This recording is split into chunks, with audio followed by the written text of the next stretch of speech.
Hello trainers, it's me again, Kylo, and welcome to my channel. This is a place where Pokemon and Fakemon come to life, one sketch at a time. For those of you who are new to my channel, I'm on a mission to learn how to draw Fakemon by attempting to draw all Pokemon. If you like this kind of content, please don't forget to like this video and subscribe to my channel. Now, going back to our journey, where were we?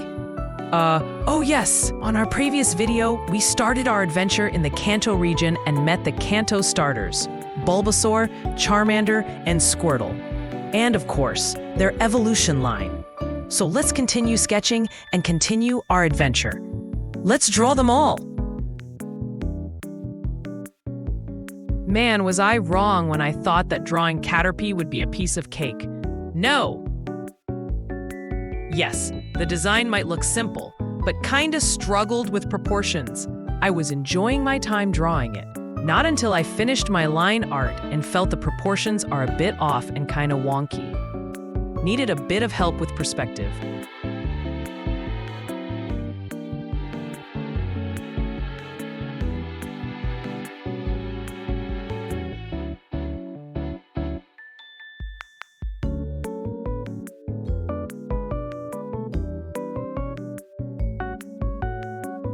And ta-da! I made Caterpie. Caterpie, the worm Pokémon, a bug-type Pokémon. Caterpie's short feet are tipped with suction pads that enable it to tirelessly climb slopes and walls. If you touch the antenna on top of its head, it will release a horrible stink to protect itself. Its abilities include Shield Dust, which protects the Pokémon from the additional effects of moves endured by this Pokémon. Caterpie is weak against fire, flying, and rock Pokémon. Now, on to Metapod. I must say, I have always seen Metapod since I was little. But still, I'm confused as to where Metapod's face is.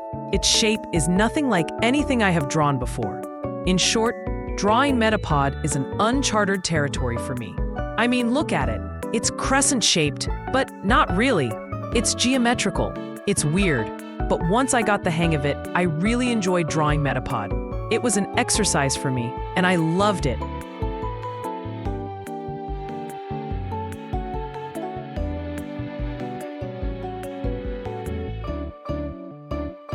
And this is Metapod. Metapod, the cocoon Pokémon, a bug-type Pokémon. Metapod is the evolved form of Caterpie. When Caterpie grows, it wraps itself with silk and becomes a cocoon. While in this state, Metapod remains still and can only harden to protect itself. Its abilities include Shed Skin, which cures the Pokémon of its own status conditions by shedding its skin. Metapod is weak against fire, flying, and rock-type Pokémon. And now, Caterpie's final evolution, Butterfree. I didn't know Butterfree would give me such a hard time. Not because its design is too complex or anything, but its wings are really throwing me off when it comes to proportions and perspective. I know. The perspective of the other wing is a bit off. But hey, that's the whole point why I'm doing this. To learn as we go, remember? And that's why we'll keep on going.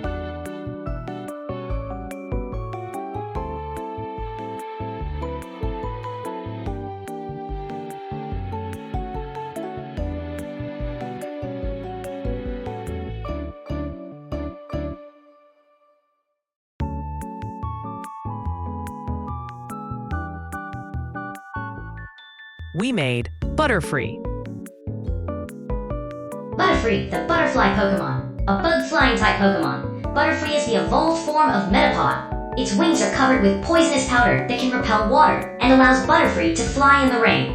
Butterfree can also flap its wings at high speed to release this poisonous powder into the air.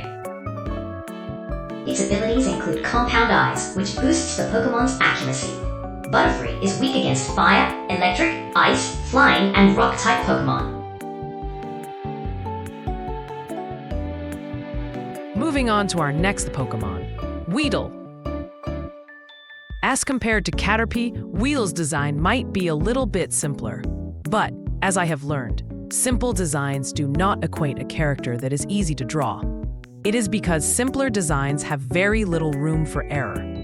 A little deviation from the original design could be too obvious and may have a big impact on the final output. If I'm being honest, I could have made the head a bit bigger relative to the size of its body, but overall, I'm happy with it.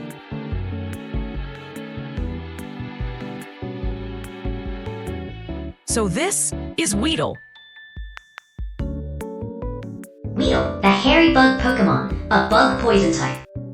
Weedle has a sharp venomous stinger on its head. Weedle is often found hiding in grasses and bushes where it eats. Its abilities include Shield Dust, which protects the Pokémon from the additional effects of moves endured by this Pokémon. Weedle is weak against Fire, Flying, Psychic, and Rock-type moves. Now on to Weedle's evolution, or should I say Metapod's counterpart, Kakuna. Like Metapod, Kakuna is based on a cocoon, which I have very little experience in drawing. I won't lie, just by looking at it, I was a bit intimidated by its design. But, as I have learned over the years of drawing, complex designs would be much easier to draw if we could break it down into simpler and more recognizable shapes, which is what I did here. I draw an oval for the head and an upright oval for the body, and that's pretty much it. The details were much easier to draw once the overall shape was laid out. I enjoyed drawing Kakuna as much as I enjoyed drawing Metapod, and this is Kakuna. Kakuna, the cocoon Pokémon, a bug poison type. Kakuna is the evolved form of Weedle. Almost incapable of moving, Kakuna can only harden its shell to protect itself from predators. In some cases, it may stick out its stinger and poison its enemy. Kakuna's abilities include Shed Skin, which helps the Pokémon cure its own status conditions by shedding its skin. Kakuna is weak against Fire, Flying, Psychic, and Rock-type moves. On to Weedle's final evolution, Beedrill. Oh boy, was I equally excited and intimidated to draw Beedrill. Just look at it. There's so much going on. 2 stingers on both of its arms, another one at the tip of its butt. And can you see its legs? It might look like they're just simple stick figures. No, they're not. They're lanky yet detailed. My unevolved brain cannot process it. Kidding aside, Beedrill is by far one of the most satisfying Pokémon to draw. At least in my opinion. I had to break it down into 3 parts and do separate rough sketches for each. The main body, the arms and legs, and the wings. I was very happy when I was done.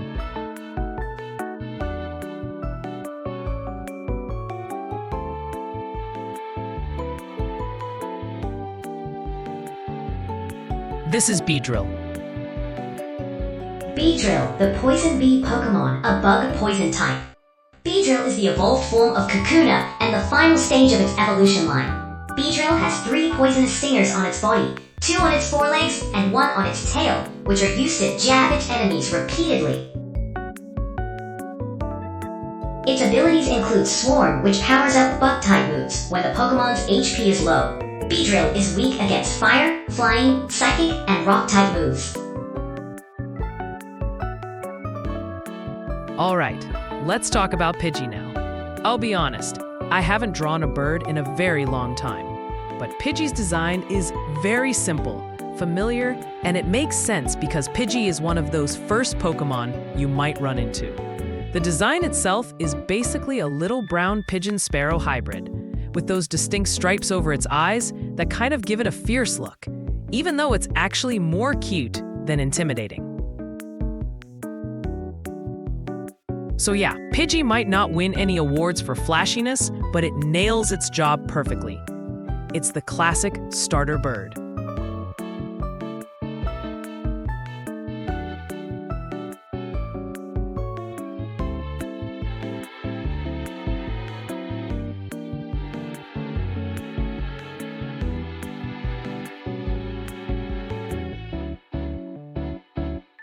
Pidgey, the tiny bird Pokémon, a normal flying type.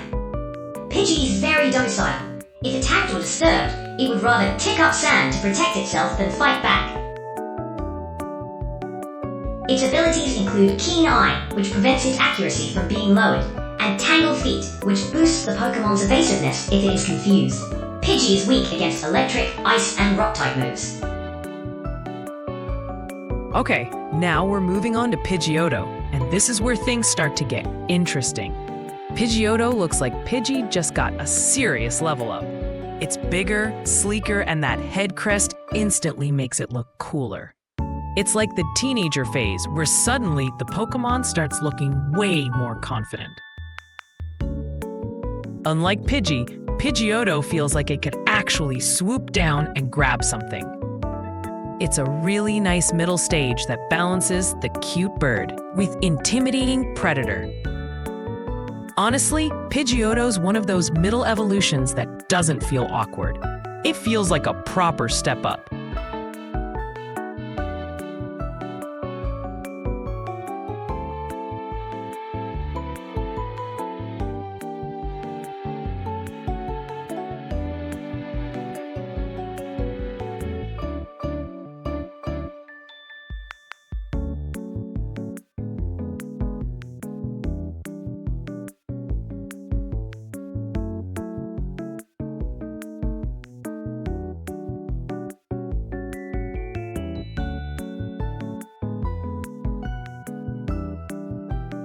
So this is Pidgeotto. Pidgeotto, the bird Pokemon, a normal flying type. Pidgeotto is the evolved form of Pidgey, very protective of its sprawling territorial area. Pidgeotto will fiercely peck at any intruder and will relentlessly punish its enemies with its sharp claws. Its abilities include Keen Eyes, which prevents its accuracy from being lowered, and Tangled Feet, which boosts the Pokemon's evasiveness if it is confused. Pidgeotto is weak against electric, ice, and rock-type moves. And finally, we're moving on to the last Pokemon in this episode, Pidgeot. Pidgeot takes everything about Pidgeotto and cranks it up to legendary bird status. The flowing head crest alone makes it look majestic, almost like a bird warrior with a cape in the wind. You wouldn't realize how big Pidgeot is until you watch an episode of Pokémon and see how Pidgeot effortlessly carry people on its back. This thing is a beast. So yeah, Pidgey's line might start basic, but by the time you hit Pidgeot, you've got one of the most iconic early game birds in Pokémon history. Simple design, but really well done.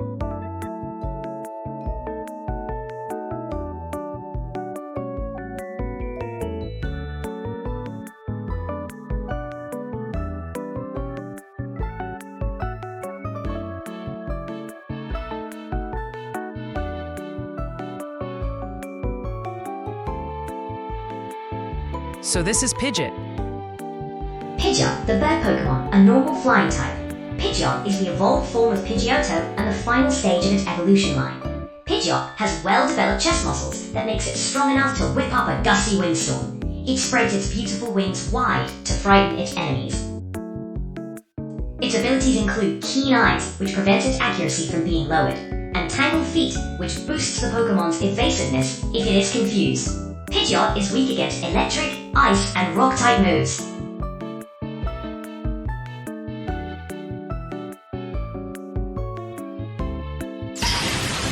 And that's the end of our episode. We've added 9 more Pokemon in our PokéDex. Butterfree, Beedrill, and Pidgeot's evolution lines. Still, 1,007 more to go. Oh man, good luck with me. Can't wait to draw them all.